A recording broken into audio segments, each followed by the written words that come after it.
She didn't know it yet, but the moment she stepped into that house, something already knew her name.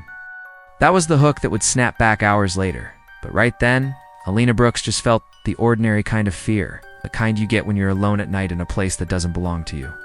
She pushed open the front door of the old Victorian rental in Crescent, Maine, the hinges whining with a long, metallic cry that seemed too alive, too aware. She paused, hand hovering on the switch, feeling the strange heaviness in the air, the kind that presses into your skin like humidity but colder, sharper, almost like staring eyes brushing over the back of her neck. She flicked the switch, expecting the power to hum on. Nothing happened. The house stayed dark, and for a beat, she thought she heard someone whisper her name behind her soft, almost playful. But when she turned, the empty yard sat still under the moonlight, and the wind was too gentle to make noise. She swallowed the unease and stepped inside. The floorboards creaked under her boots as she walked deeper into the house. She was used to old homes. Her job as a traveling photographer meant she spent more nights in rentals than in her own little apartment in Portland. It wasn't just old. It felt inhabited. Like the walls had listened to arguments and heartbreak and whispered secrets for decades and were desperate to tell them. She dragged her suitcase across the hall, the wheels thudding over uneven planks, and for one unsettling moment, she saw a shadow move along the staircase. Quick, slender, too precise to be a trick of her tired eyes. She froze, staring into the dim glow from the street lamp outside. Nothing moved now. The stairs remained still, but the shape she thought she saw was unmistakably human. She whispered to herself that she was exhausted from the 8-hour drive, that she hadn't eaten, that she needed sleep. But even as she reassured herself, her heart thudded hard. Like something inside her chest already knew she'd made a mistake coming here. She dragged her things into the living room, flicked the light switch again, even though she knew it wouldn't work, and set her phone's flashlight on. The white beam shot through the darkness, illuminating dust dancing in the air, circling her like tiny ghosts. She walked toward the breaker panel near the kitchen doorway. As she reached for it, she noticed thin scratch marks down the wood frame. Like small fingernails had dragged down it repeatedly, not deep, not violent, just persistent. Like someone had stood there for a long time, waiting, watching. Alina forced herself not to overthink it and flipped the breakers on. The lights buzzed to life a second later, humming and flickering with a warmth she didn't realize she needed. The whole house lit up, yellowed walls, faded floral wallpaper peeling in strips, wooden floors worn soft in places where countless footsteps had passed. It looked normal, almost comforting, and she let out a slow breath as she leaned against the counter. See? Everything's fine. Then a soft thump sounded upstairs, not a house-settling thump. Not pipes or heating or wind.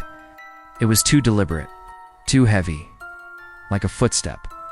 Alina straightened, breath pausing in her throat. "Hello," she called out, though she immediately regretted it. Why would she call out? Why invite an answer? Her voice sounded too loud in the stillness, bouncing back at her. For several seconds, there was no sound at all, and she almost convinced herself she imagined it. Then came another thump, then a soft dragging sound, a whisper of movement. Her flashlight trembled slightly in her hand. She sucked in a breath. Probably an animal, she muttered. Old houses had raccoons in the attic all the time. She just needed to check. Then she could lock herself in the bedroom and crash until morning.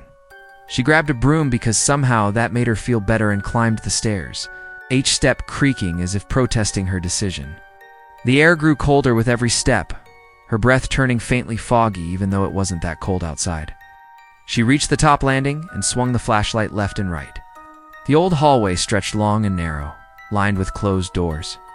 The shadows clung thick to the corners, darker than they should have been. She forced her hand to turn the doorknob of the room where she thought the sound came from. It was empty. Completely empty. Not even furniture. Just a dusty floor and faded wallpaper curled at the corners. But the window was half open, the curtain gently waving inward. She walked toward it. The cold hit her instantly.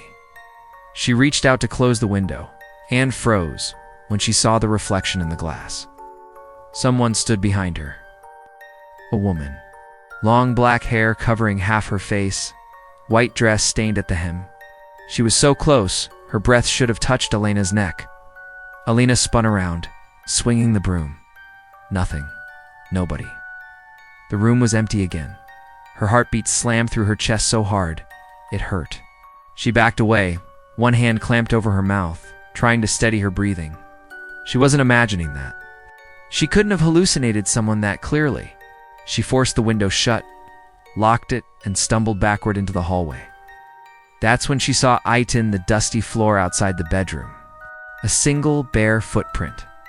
Small, delicate, fresh. She felt her stomach twist, and she didn't wait to investigate further. She rushed downstairs, her steps pounding, and grabbed her phone. There was no signal, no bars, no emergency calls, nothing. She paced the living room, running her hand through her long dark hair, trying to think. She could leave right now, drive back to town, find a motel, come back in daylight. Yes, perfect plan. She grabbed her keys and moved toward the door and froze. The door was already locked, not by her. The deadbolt was turned. She reached out slowly and clicked it open. When she tried to pull the door, it didn't budge. Something heavy was pushing back from the other side. Or someone. Her heart dropped into her stomach. She shoved harder. The door wouldn't move, not even a centimeter. She grabbed the knob and rattled it violently, panic rising with every second. Come on, Opoman. She pulled with all her strength until her hands hurt, but the door stayed shut, solid, like someone was pressing their entire weight against it. Then a soft knock tapped the wood from the other side. Elena stumbled back, heartbeat spiking in her throat. She didn't go closer. She didn't speak. She held her breath so she wouldn't make a sound. Another knock came. This one slower, gentle, almost polite. Then a whisper came through the door. A woman's voice. Soft. Familiar. Elena. You came back. Lena's eyes widened. She didn't know that voice. She'd never heard that voice. She shook her head, tears burning behind her eyes. Go away, she whispered, barely audible. The woman behind the door laughed softly, like the sound of hair brushing across skin. You shouldn't have left the window open. The temperature dropped instantly. The lights flickered, dimming until only a faint glow remained. A shadow spread across the floor under the doorframe, things spindly fingers stretching forward as if reaching for her. Elena gasped, stumbling backward, falling onto her hands. The shadow twitched. Then slowly, it withdrew. Silence fell like a thick blanket. She didn't breathe for a long moment. Then the lights flickered back on. The door suddenly opened by itself halfway, the outside night visible beyond it. No one stood there. Elena grabbed her bag and bolted out without thinking. She ran to her car, parked along the gravel driveway, falling into the seat and slamming the door shut. She jammed the key into the ignition. The engine clicked. She tried again. Click, click. It wouldn't start. She screamed in frustration and hit the steering wheel. Tears blurred her vision. As she reached to try again, her eyes landed on the rearview mirror. Someone was sitting in the back seat. A woman. The same long dark hair. The same white dress. Head tilted slightly. Watching her, Elena choked on her breath and lunged for the door handle, but the door wouldn't open. The locks clicked down by themselves. 1, 2. All of them. The woman leaned forward slowly, her hair sliding like wet silk, and whispered in a voice that felt close enough to brush Elena's ear. You left me here once. You won't leave again. Elena screamed and kicked the door until she felt pain shoot up her leg. She didn't stop until the lock clicked open on its own. She fell out onto the gravel, scrambling backward until she was several feet away. When she looked up, the car was empty. The woman was gone. Shaking uncontrollably, Elena looked at the house. The upstairs window, the one she'd closed, was open again. The curtain drifted outward in the cold breeze. And for a split second, a pale face appeared behind the curtain, staring down at her. Then the window slammed shut with a violent crack, and the house fell silent. Elena's breathing echoed loud in her ears as she stood up slowly, her legs trembling so hard she could barely stay upright. She didn't know where to go. The only road to town was miles long and surrounded by woods. Her phone was dead, now completely black. She backed away from the house, step by shaky step, until the porch light flickered on. Then the front door opened wide. The woman's voice drifted out again, soft and coaxing now. "Come inside, Alina. It's cold." Alina shook her head, tears spilling freely. "I don't know who you are," she whispered. The voice came back, almost hurt. "You've known me before? You just don't remember." Alina turned and ran into the darkness of the road, lit only by the moon, her breath sharp and unsteady. She didn't stop until the house was a distant shadow behind her. But even as she ran, a cold realization wrapped around her like a hand at her throat. Cold realization wrapped around her like a hand at her throat. The footsteps behind her didn't belong to her, and they were getting closer. Alina didn't dare look back. Even though every instinct screamed that whatever followed her wanted her to, the footsteps behind her echoed in a steady rhythm, matching her pace at first, then growing quicker. Almost playful, like whoever or whatever was trailing her wasn't tired. The night air cut through her lungs with each breath as she sprinted down the winding country road, her boots slipping on loose gravel. The forest on both sides seemed to lean inward, branches scraping like long fingers reaching across the road. Her pulse pounded so hard she felt it in her teeth. The only thing that kept her moving was the sound behind her, the soft patter of bare feet slapping the pavement. Closing the distance inch by inch, her legs screamed for rest. But she pushed harder until she spotted a faint glow, ahead of porch light from a farmhouse sitting at the edge of a clearing. She angled toward it like a desperate animal, nearly stumbling as she reached the gravel driveway. The footsteps behind her slowed, drifting to a stop somewhere near the tree line. She didn't look back. She rushed up the steps and pounded on the door with both fists. "Hello? Please open. Someone's following me? Please." For a long, sickening moment, the house remained silent. The porch light flickered overhead, dying down to a faint glow before brightening again. She hit the door harder. "Please." Finally, the door unlocked with a heavy metallic click. It opened a few inches, the chain latch still hooked. A man's weathered face appeared through the gap, mid-50s, scruffy beard, eyes red from sleep or drink. He squinted at her. "What the hell are you doing out here at this hour?" "Someone's chasing me," Alina gasped, her chest heaving. "A woman, she was in my car. She's in that house. Up the hill, please, just let me in." The man's expression changed instantly. Not confusion, not disbelief. Something else. Recognition. His eyes flicked past her shoulder, toward the dark road behind her, and his face paled. "Get inside now." Shut the door, unlatched the chain, and yanked it open. Alina stumbled in, and he immediately slammed it shut and locked every bolt and latch. He even dragged a heavy wooden chair in front of it. The man backed away from the door slowly, like he expected something to bang on it any second. Alina leaned against the wall, catching her breath. "Thank you. I didn't know where else to go. My phone died. My car won't start. That house, something's wrong with it." The man didn't answer at first. He ran a shaky hand through his hair and turned toward her. "Which house?" "The Victorian one up the road," she said. "The rental. The one with the blue shutters." His face drained even more. "Nobody's lived in that house for years." Lena stared at him, breath stuttering. I rented it online. I checked in today. The place was cleaned. The breaker worked. There were footprints upstairs. I saw a woman." He cut her off with a sharp gesture. "Stop. Don't say you saw her. Not out loud. Not in this house." Lena swallowed, confused and trembling. "Who is she?" The man didn't answer immediately. He walked to the kitchen counter, grabbed a flask, and took a long drink before speaking again. "Sit down. You look like you're gonna pass out." Lena reluctantly sat at the small wooden table. The man sat across from her, his eyes haunted. "Name's Mason," he said finally. "I've lived on this road my whole life, and I know every damn story tied to it." Lena wiped the cold sweat from her forehead. "Please, just tell me what's happening. Who is that woman?" Mason stared at the empty doorway like he expected her to appear. Her name was Clara. Clara Wynne. Lived in that house a long time ago. She wasn't like most folks. A little strange, kept to herself. People said she talked to walls, whispered to mirrors, left her windows open, even in winter. She had a husband, good man, worked long hours at the mill.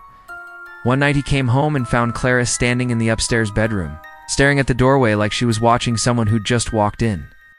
Mason took another drink, but he was the only one there. Alina felt a chill crawl up her spine. What happened? Mason's jaw tightened. She disappeared, just gone. No body, no note. No sign of struggle. House was locked from the inside.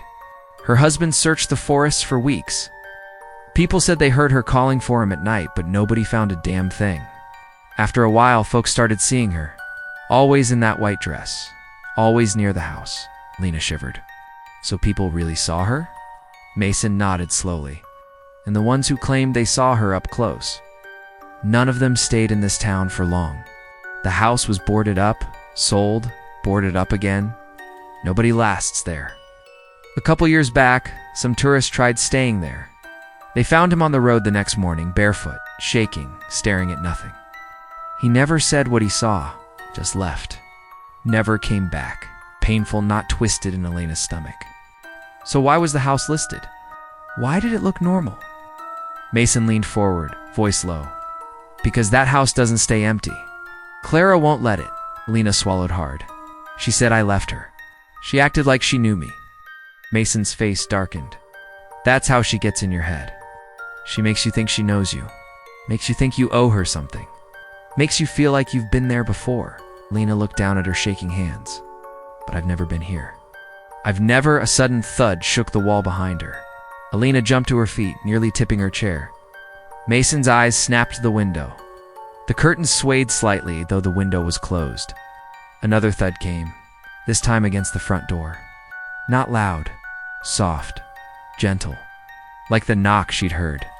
Earlier, Mason grabbed a shotgun from behind the couch and motioned for her to stay quiet. Elena's breath hitched painfully in her throat.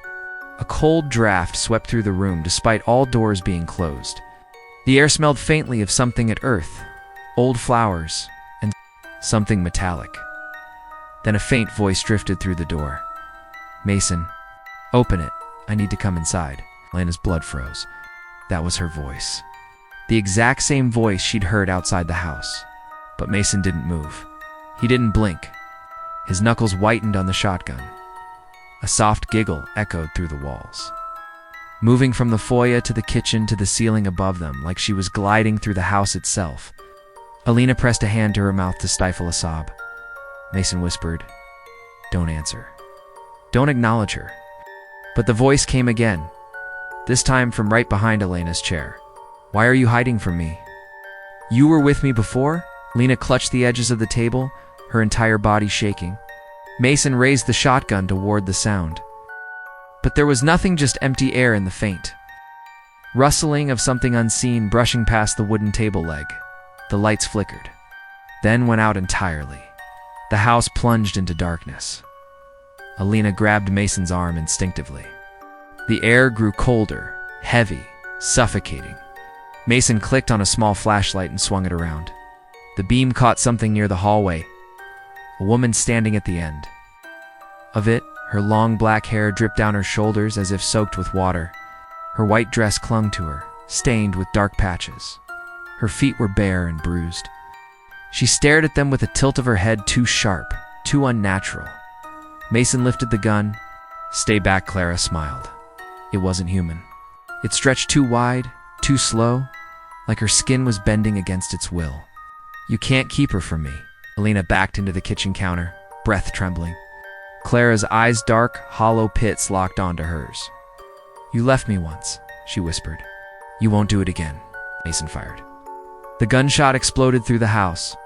The flashlight flickered with the recoil. But Clara didn't move. The bullet passed through her as if she were smoke. She stepped forward, each movement jerky, like she was being pulled by invisible strings. Alina bolted toward the back of the house. Mason grabbed her hand and ran with her. They threw open the back door and sprinted into the yard. The night air slammed into them like ice. Behind them, footsteps dozens, hundreds echoed through the grass. Like Clara was everywhere at once. Mason dragged her toward his truck parked near the barn. "Get in." Elena stumbled into the passenger seat while Mason jumped into the driver's side. The truck roared to life. He slammed his foot on the gas. The tires skidded in the dirt before catching traction. As they sped down the road, Elena looked back. Clara stood in the middle of the driveway, her hair whipping around her face, though there was no wind. She raised one hand slowly and pointed directly at Elena, not Mason. Not the truck. Elena. The truck jolted violently, as if something massive slammed into its side. Mason swore and gripped the wheel. Elena reached for the dashboard to steady. Herself, Clara's figure vanished from the driveway. The trees blurred by as Mason pushed the truck faster. "We're not going back there," he said through clenched teeth. "Not now. Not ever," but Elena wasn't listening. Her breath turned shallow. Her chest grew tight. She looked down at her hand on the dashboard. A small, pale hand now rested on top of it. Cold, delicate, familiar. Elena screamed and yanked her hand away. The hand vanished instantly. Mason slammed on the brakes. The truck skidded to a stop in the middle of the dark road. "What happened?" Elena's voice trembled uncontrollably. "She touched me." Mason stared at her, his expression collapsing into dread. Then she marked. Elena shook her head. "What does that mean?" "It means..." Mason whispered. "H won't stop." Elena felt the weight of the words sink into her bones, deeper and colder than fear. She knew before he said anything else that Clara wasn't just haunting the house, she was haunting her, and she was getting closer. Haunting the house, she was haunting her, and she was getting closer. Elena didn't speak for nearly a full minute, her breaths coming too quick, too shallow. Like the cold hand still lingered on hers. The truck's engine hummed softly in the dark, the headlights cutting through a stretch of empty road that seemed to go on forever. Mason kept one hand on the wheel and one on the shotgun laid across his lap, his eyes constantly shifting between the mirrors and the tree line. The world outside felt too still, like the night itself was holding its breath. Finally, Elena forced her voice through the tightness in her throat. "Where do we go now?" Mason didn't answer right away. His jaw flexed, troubled. "Somewhere she's never been. Clara's tied to places: her house, the forest around it. Anywhere she's marked people before. But if we can get enough distance between us, she won't be able to stay solid. She'll fade." Elena shook her head. "She didn't fade when you shot her." "That's because we were on her ground," Mason said.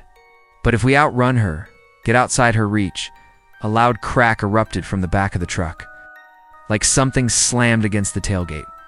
Elena jerked, grabbing the door. "What was that?" Mason gunned the engine harder. "Hold on." Another crack. Louder.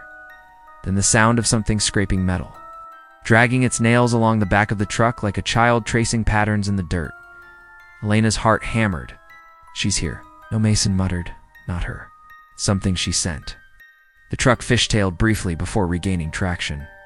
Elena twisted in her seat and looked. Back through the rear window, there was nothing. Just endless black road. And then, a single white hand slapped against the window from the outside. Elena screamed. Mason jerked the wheel. The truck veered, tires screeching. The hand slid slowly across the glass, leaving behind streaks of something black and thick, like ink mixed with blood. Another hand appeared beside it, then another, multiplying, till it looked like dozens of arms were clinging to the back of the truck. Mason shouted, "Get down!" Elena dropped onto the floorboards as the truck lurched violently. Mason swerved left, then right, then hit the brakes so hard, Elena slammed into the seat. The hands flew off the back window, scattering like leaves caught in a storm. Mason didn't stop. He threw the truck back into drive and punched the gas. "Is this going to stop?" Elena cried. "When she gets tired," Mason said through clenched teeth, "or when we do." The forest thinned as they neared the highway. The lights of a distant gas station flickered through gaps between the trees, small, weak, but human. Elena's chest loosened for the first time since fleeing the house. Civilization meant safety. It had to. But then the truck's headlights hit something standing in the middle of the road. A woman. White dress. Head tilted. Bare feet. Hands hanging at her sides like broken branches. Clara Mason stomped the brakes. The truck skidded sideways, drifting across the road until it came to a shaking stop inches from her. The headlights illuminated her face fully now, wet hair plastered to her cheeks, skin gray-blue like drowned flesh, eyes dim and bottomless. She stepped forward. Mason whispered, "Don't look in her eyes." Elena couldn't help it. Clara's gaze locked onto hers like a hook. A pressure squeezed Elena's chest so tight she couldn't inhale. Her vision dimmed around the edges. A cold rush filled her lungs as if she were breathing in water instead of air. The sound of Mason shouting became muffled, distant. Clara pressed her hand against the hood of the truck. Elena saw something, flashes of another place, another time. The house. A bedroom. The smell of wet earth. A mirror fogged with breath. Clara standing inches behind her reflection, whispering, "You were here with me. You promised." Promise Elena had never made. Clara stepped closer. The truck groaned under her touch, metal bending, headlights flickering. Mason pumped the gas, but the truck didn't move. Something held it in place. With a sudden surge of strength Elena didn't recognize in herself. She tore her gaze away, breaking Clara's hold. The pressure in her chest loosened. She gasped. Shoving open the passenger door, even though Mason yelled not to, she hit the road running. The cold air slapped her face. But she kept going. Mason shouted her name, but she didn't stop. Clara's figure blurred behind her in her peripheral vision as the world narrowed to one thing. Run. The gas station wasn't far. Its lights flickered like a beacon. Elena sprinted across the pavement, lungs burning, legs screaming. But something in the air felt wrong, heavy, electric, charged. Halfway there, the world shifted. The air thickened. The road beneath her feet turned soft. The lights dimmed. When she blinked, the gas station was gone. She wasn't on the road anymore. She was standing inside the house. The Victorian house. The rental and the door shut behind her with a slow, final click. No. She whispered. Clara appeared at the top of the stairs, head tilted, smile stretching too wide for her face. "You came home." Elena backed against the wall, heart swinging wildly inside her chest. "This isn't real." "This isn't real." "It is," Clara said. "It always has been. You were mine before you left me." I waited. "And you came back." The house groaned, its walls warping, breathing like lungs filled with old dust. Shadows crawled across the floor, inching toward her bare feet. She lifted them instinctively, clutching the wall like a lifeline. Clara descended the stairs, one stiff step at a time. Her feet left wet prints on the wood. "Come upstairs." "You remember the room?" Elena shook her head violently. "I've never been here before." Clara's smile softened, almost sad. "You don't remember?" "But I do." The shadows reached her ankles. Ice shot through her bones. The house warped again, hallways, stretching, doors breathing, mirrors fogging over with whispers she couldn't make out. Elena bolted toward the kitchen. The shadows surged. She threw herself forward. Stumbling into the hallway where she had seen the footprints earlier, the house tilted, the floor shifting under her like a ship at sea. She grabbed the railing to steady herself, racing for the back door. But when she reached it, it wasn't a door anymore. It was a wall. A solid, blank wall. Clara's voice drifted behind her. "You can't leave again." Elena spun, tears stinging her eyes. "What do you want from me?" Clara stepped closer. "To finish what you started? To keep the promise you made?" Elena shook her head, backing away. "I didn't make any promise." "You did," Clara whispered. "You just don't remember what you were before." Elena froze. "Before?" The house vibrated. Lights flickered. The dim glow from the staircase shifted, revealing something she hadn't noticed before. A photograph on the wall. A photograph of Clara, standing beside another woman, Elena. Her hair was different, her clothes dated, the image old, but it was her. Same eyes, Same face? She stumbled backward. That's not possible. Clara reached the bottom of the stairs, her voice softening. We lived here together. You promised you'd stay. But you broke your promise. And now I'm alone. Elena's legs shook. That's not me. It can't be. Clara's face warped again, grief twisting into rage. Don't lie to me again. Elena's feet. She bolted toward the living room, dodging jagged floorboards that jutted up like spikes. The house groaned louder, ceilings bowing downward, doors slamming shut on their own. Elena spotted a window and raced to it tonely to find the glass reflecting not the outside, but herself standing beside Clara, smiling, holding hands, a version of her she didn't recognize. Behind her, Clara whispered, "Let's go upstairs. I'll show you." Elena grabbed a broken piece of wood and smashed the window. The glass shattered in slow motion, shards falling upward instead of down. The air hummed with static. She didn't look back. She climbed through the broken frame and landed on pavement. The gas station lights buzzing overhead. Cars passing on the distant highway, she gasped, collapsing to her knees. Hands shaking violently. Mason's truck screeched to a stop beside her. He jumped out and ran toward her, grabbing her shoulders. Elena, Jesus, you disappeared. I thought she took you for good. Elena sobbed, clutching his shirt. She showed me pictures. Pictures of me in that house. From years ago. She thinks I lived with her. She thinks I made a promise. Mason froze. That's not possible. Clara died decades ago. Elena looked up at him, tears streaming. Mason, what if she's not haunting me because I found her house? What if I found her house because she was already haunting me? Mason's face drained of color. Before he could answer, the lights above them flickered. The air went still, and across the road, standing beneath the gas station sign, Clara appeared. No longer angry, no longer twisted. She stood calmly, her wet hair hanging down her shoulders, her hollow eyes fixed on Elena. She raised one hand, not accusing this time, reaching, inviting.